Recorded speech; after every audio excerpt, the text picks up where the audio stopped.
Diet diet करणे हे तितकेसे अवघड नाही. माझ्याकडे नेहमी क्लायंट येतात आणि ते घाबरलेले असतात, की मला आता डाएट करावे लागणार आहे. मी त्यांना सांगते, डाएट म्हणजे खूप काही वेगळे करायचे नाहीये. आपल्याला कोणत्याही महागड्या भाज्या, एक्झॉटिक फ्रुट्स किंवा आपल्याकडे जे मिळत नाहीये, ते कुठून तरी बाहेरून आणून आपला रोजचा आहार बनवायचा नाहीये. डाएट म्हणजे आपल्या रोजच्या दिनचर्येत आपल्या भागात जे काही पिकतं, जे सीझनल आहे आणि जे आपल्या जवळ मिळतं, त्यातूनच आपल्याला डाएट करायचा आहे. तर तो आपण कायमस्वरूपी टिकवून ठेवू शकतो. जर तुम्ही महागड्या भाज्या, आपल्या जवळ न मिळणारे असे काही पदार्थ, अन्नपदार्थ बाहेरून मागवून घेत असाल, तर तो फार काळ टिकणार नाही.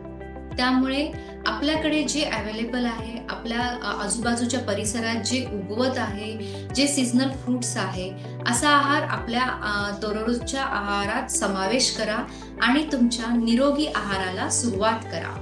त्यामुळे तुमचे शरीर निरोगी राहील. कारण आपण ज्या वातावरणात राहतो, त्याच वातावरणात जर अन्नपदार्थ पिकलेले असतील, भाज्या पिकलेल्या असतील, भाज्या, फळं असतील उगवलेले, तर तेच आपल्या शरीराला जास्त फायदेशीर आहे आणि ते पचनास सुद्धा हलके आहे. त्यामुळे तुमच्या आजूबाजूला जे काही भाज्या, फळं येतात, उगवतात ते आणि घरी बनवलेलं अन्न ह्यातूनच तुमचा डाएट सुरुवातीला चालू करा आणि प्रॉपर गाईडन्स खाली त्याला एक विशिष्ट वेळेनुसार घ्या.